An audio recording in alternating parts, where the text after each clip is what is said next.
Hello everybody एवं नमस्कार। आज अनुचिंता अध्याय को आपको स्वागत।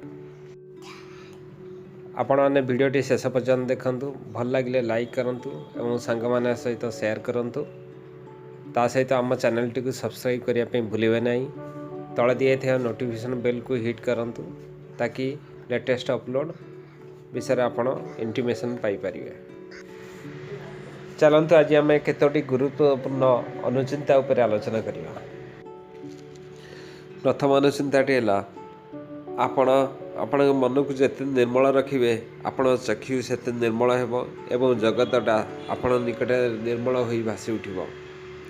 आपण जहाँ भी किसी देखु ना कहीं आपण अंतर सहित तार भल टिकक देखा चेष्टा करूँ। आउ ये अभ्यास को आपण निज भितर हैबिट्रे परिणत कर दिंतु।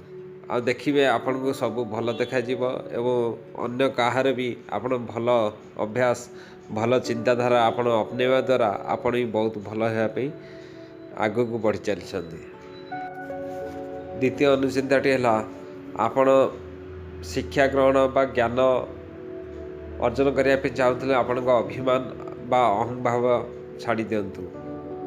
आपण जिते आपणकर अहं भावटा छाड़देवे ताले आपण सर्वगुण संपन्न हो पारे एवं आपण एभली भी चिंताधारा गुण रखंतु कि ताकि आपण छोट पिलाठू भी आपण शिखिले आपण किसी से भली फील न हुए।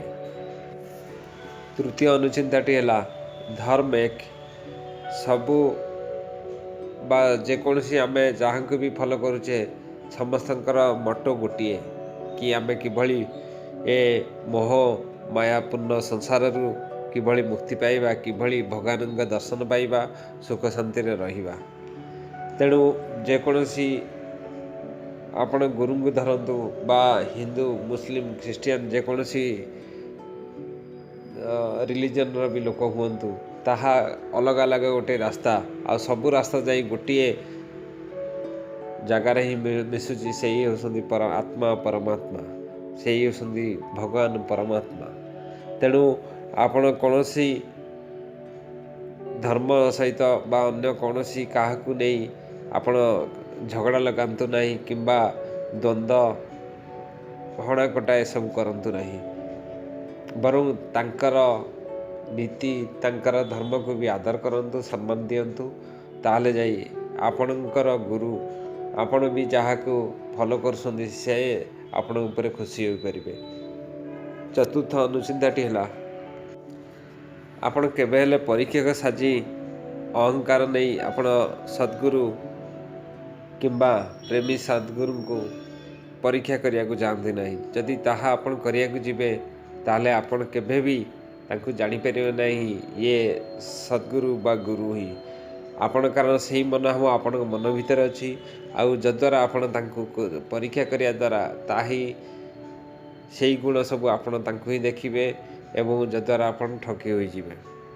तेणु जदि से भली आपण करिया पे चाहउछंती कि ये प्रकृत रे हमहु ठीक रास्ता नउछंती कि नहीं ताहले आपण को संकीर्ण संस्कार भी न होई एवं मन भितर प्रेम भल पाइबार हृदय नहीं एवं जेते दूर आपण तांका आगे दया दीन भाव द्वारा करिपारिबे ताहले जाई सीए आपण गुरु को चिन्ह पारिबे। वर्तमान समाज रे जे भली आपण देखि परथेबे कोयला भितरु बा कोयला खणी भितरु हीरा जे भली बाहरुची आउ आपण जे पर्यंत ताकू परिष्कार परिच्छन्न न करिवे ताहले तार ज्योति न बाहरे से भली आमर आमानक मध्यरे बा वर्तमान सुधा जेकोसी अवतार हो जाइछि सबुथरे से भावना रही एवं भगवान बा गुरु समस्त भितर साधारण भली जीवन यापन करि आसिछन्ति। आउ आपण जतिकी प्रेम करिवे जतिकी भक्ति करिवे आपण तार फल एवं से भली भावे आपणकर कर्मफल हिसाब रे आपन मिल पारिबो। पंचम अनुचिंताटी है आपण जदि जहाँ भी पढ़ुछंती करुछंती बा ଫଲୋ କରୁଛନ୍ତି ଆପଣ ବିନା ସହିତ ଆପଣଙ୍କର ସ୍ୱାଧୀନ ଭାବେ ମତ ପ୍ରକାଶ କରନ୍ତୁ ଏବଂ ଆପଣଙ୍କ ହୃଦୟରେ କ'ଣ ଭାବନା ଆସୁଛି ତାହା ପ୍ରକାଶ କରନ୍ତୁ। ଆପଣ ଯଦି କୌଣସି ବହି ପଢ଼ୁଛନ୍ତି ଆପଣ ବୁକ୍ ୱାର୍ମ ବା ବହି ହୋଇଯାଆନ୍ତି ନାହିଁ, ବରଂ ତା'ର ସାରାଂଶକୁ ନିଜର ଆପ୍ଲିକେବୁଲ୍ ପ୍ରାକ୍ଟିକାଲ୍ ଲାଇଫ୍ରେ କରନ୍ତୁ ଏବଂ ଆପଣଙ୍କର ଅନୁଭୂତିକୁ ବି ଅନ୍ୟମାନଙ୍କୁ ସେୟାର କରନ୍ତୁ ତାକି ସେମାନେ ବି ଆଗକୁ ବଢ଼ନ୍ତୁ ଏବଂ ସମସ୍ତେ ଆଗକୁ ବଢ଼ିବା ଦ୍ୱାରା ଏ ସମାଜ ଏ ସଂସାର ସମସ୍ତେ ଆଗକୁ ବଢ଼ିବେ। ଆଉ ଷଷ୍ଠ ଅନୁଚିନ୍ତାଟି ହେଲା ଆପଣ କୌଣସି ଜିନିଷକୁ ଉପରୁ ଦେଖିକରି ଛାଡ଼ି ଦିଅନ୍ତୁ ନାହିଁ ବା କି ହଁ ମୁଁ ଆଉ ଚେଷ୍ଟା କରିବିନି କି ମୁଁ ଆଗକୁ ବଢ଼ିବି ନାହିଁ ବା କୌଣସି ଜିନିଷର ବାହାରୁ ଦେଖିକି ତାକୁ ଭଲ ବା ଖରାପ ପ୍ରକାଶ କରନ୍ତୁ ନାହିଁ। ଏହା କରିବା ଦ୍ୱାରା ଆପଣ ବଡ଼ ଭୁଲ କରିବା ପାଇଁ ଯାଉଛନ୍ତି। ଆପଣ ସବୁବେଳେ ତା ବିଷୟରେ ଭଲ ଭାବେ ତଥ୍ୟ ସଂଗ୍ରହ କରି ତାପରେ ଯାଇ ଆପଣଙ୍କ ମତ ପ୍ରକାଶ କରନ୍ତୁ।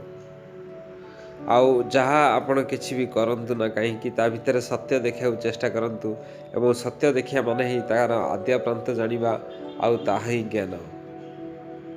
ଆଉ ସପ୍ତମ ଅନୁଚିନ୍ତାଟି ହେଲା ଆପଣ ଯେପର୍ଯ୍ୟନ୍ତ ଫୁଲ୍ ନଲେଜ୍ କୌଣସି ବିଷୟରେ ରଖିନାହାନ୍ତି ସେ ପର୍ଯ୍ୟନ୍ତ ଅନ୍ୟକୁ ଉପଦେଶ ଦେବାକୁ ଯାଆନ୍ତି ନାହିଁ, କାରଣ ତଦ୍ୱାରା ମଝିରେ କିଛି ଲିମିଟେସନ୍ ଥିବ ଏବଂ ମଝିରେ କିଛି ଅଲଗା ବିପଦ ବି ଥାଇପାରେ। ଆପଣ କୌଣସି ବିଷୟରେ 100% ସିଓର ହେଲା ପରେ ଆପଣ ଅନ୍ୟକୁ ଉପଦେଶ ଦେବା ପାଇଁ ଚେଷ୍ଟା କରନ୍ତୁ।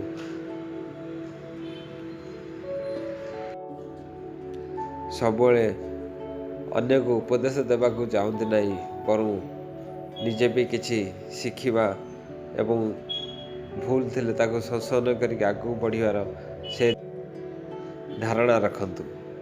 ଆଜି ପାଇଁ ଅନୁଚିନ୍ତା ଆମେ ଏଇଠି ରଖୁଛୁ। ଆପଣଙ୍କ ଦିନଟି ଶୁଭ ଏବଂ ସୁଖମୟ ହେଉ। Bye friends.